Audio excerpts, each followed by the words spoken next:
اور جب حضرت امام حسن رضی اللہ تعالی عنہ کی ولادت و شہادت ہوئی تو حضرت امام حسن جو ہیں آپ کی ولادت 15 رمضان المبارک 3 ہجری یعنی جب میرے آقا مکہ سے ہجرت کر کے مدینہ منورہ آئے تو تیسرے سال جناب حضرت امام حسن پیدا ہوئے. 15 رمضان المبارک کو حضرت امام حسن پیدا ہوئے. جب آقا علیہ الصلوۃ والسلام کو خبر ملی کہ یا رسول اللہ صلی اللہ علیہ وسلم اللہ تعالیٰ نے سیدہ فاطمہ الزہرا کو بیٹا عطا فرمایا ہے تو میرے آقا جلدی سے جناب سیدہ فاطمہ الزہرا سلام اللہ علیہا کے گھر تشریف لے گئے. جب سرکار ان کے گھر گئے تو آپ نے فرمایا کہ ذرا میرے بیٹے کو میرے پاس لایا جائے. حضرت فاطمہ بنت امیس آپ لے کر حضرت امام حسن جن کی ولادت ہوئی کپڑے میں لپیٹا ہوا تھا تو آقا علیہ الصلوۃ والسلام کی بارگاہ میں پیش کیا. اب قربان جاؤں نبی پاک صلی اللہ علیہ وسلم کی ذات اقدس پہ کہ آپ نے حضرت امام حسن کو پکڑا, آپ نے محبت فرمائی اور محبت فرما کے میرے اور آپ کے آقا مولا نے آپ کے دائیں کان میں اذان کہی, کیا پھر بائیں کان میں اقامت کہی. میرے اور آپ کے آقا مولا نے جب اذان اور اقامت کہی.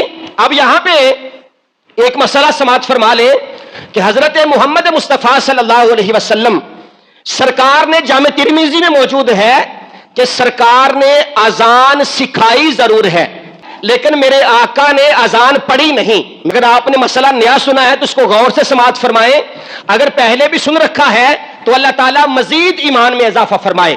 میرے آقا نے, علماء کا اس بات میں اختلاف ہے کہ سرکار نے نماز کے لیے اذان خود ارشاد نہیں فرمائی. وہ کہتے ہیں کہ میرے اور آپ کے آقا مولا اگر خود اذان فرماتے اور جب کہتے حی علی الصلاۃ حی علی الفلاح تو حکم ہوتا کہ آؤ نماز کے لیے, آؤ کامیابی کے لیے. اگر میرے آقا اذان دیتے تو کائنات کے ذرے ذرے کے لیے حکم ہوتا, پھر انسان ہی نہیں کائنات کی ہر چیز سرکار کے قدموں میں آ جاتی. فرمایا اس وجہ سے سرکار نے اذان نہیں پڑھی. ایک اور نقطہ یہاں سماعت فرمائے, میرے آقا نے نماز کے لیے اذان نہیں دی. اس کی ایک وجہ یہ ہے کہ جب میرے آقا اذان کہتے تو جو اذان سن لیتا اس پر آنا فرض ہو جاتا.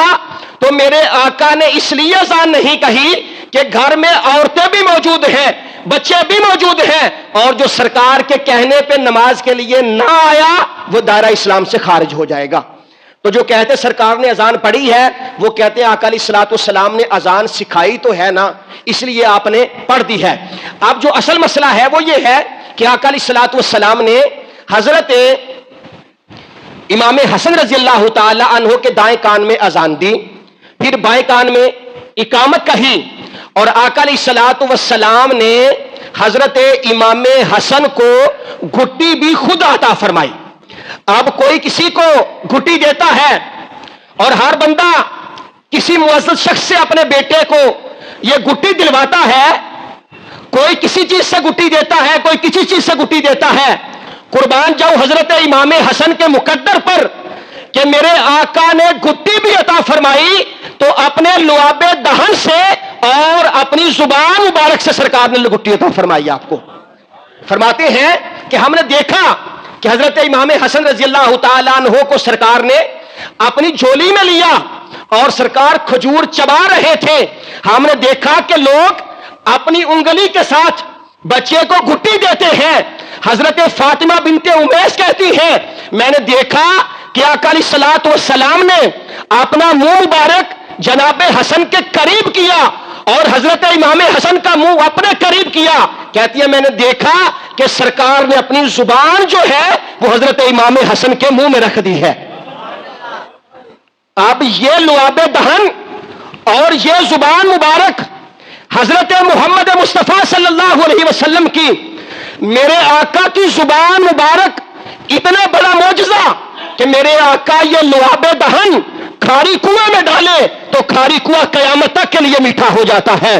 یہی زبان سے نکلا ہوا لعاب دہن حضرت قتادہ کی نکلی ہوئی آنکھ میں لگے تو اللہ شفا عطا فرماتا ہے. یہی لعاب دہن حضرت معاذ کی کٹی ہوئی بازو پہ لگے تو اللہ تعالیٰ بازو کو شفا عطا فرماتا ہے.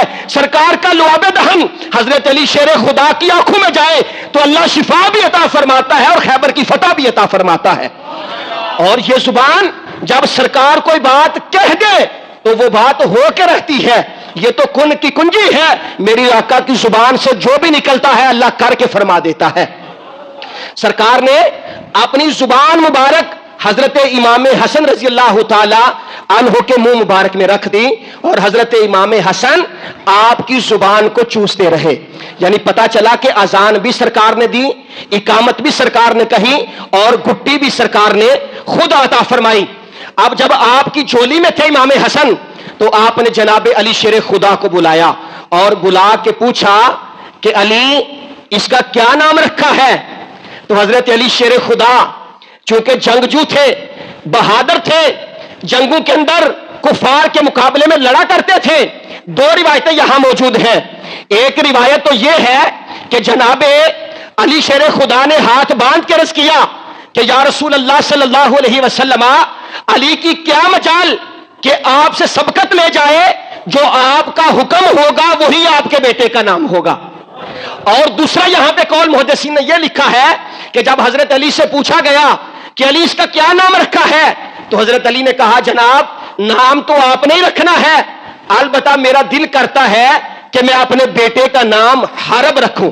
حرب کہتے ہیں جو بندہ میدان جنگ میں جنگ کرے اور پھر اس جنگ کو فتح کرے, کہتا ہے میرا دل کرتا ہے کہ میں اس کا نام حرب رکھوں. تو آپ نے کچھ دیر کے لیے توقف فرمایا, سرکار خاموش ہو گئے. پھر تھوڑی دیر کے بعد آپ نے فرمایا کہ علی اللہ کی طرف سے جبریل امین علیہ السلام آئے تھے اور آپ فرما رہے تھے اے پیارے محمد آپ کو اس بیٹے کی مبارک ہو اور اس بیٹے کا نام آپ ہارون علیہ السلام کے بیٹے کے نام حضرت شبر کے نام پہ رکھیں. یعنی حضرت ہارون علیہ السلام کا بیٹا اس کا نام تھا شبر. یعنی آپ نے نعت میں سنا ہوگا شبر و شبیر کے نانا ہے وہ. فرمایا کہ ان کے نام جو ہیں وہ حضرت ہارون علیہ السلام کے بیٹوں کے نام پہ ہیں. پوچھا گیا جناب اس کا مطلب کیا ہے تو میرے آقا نے فرمایا علی اس کا مطلب ہے حسن. اس کا مطلب کیا ہے؟ حسن. اور میرے آقا نے فرمایا لفظ حسن موجود تو تھا عرب میں لیکن امام حسن اور امام حسین رضی اللہ تعالی عنہما کے نام رکھنے سے پہلے یہ کسی کا نام نہیں تھا.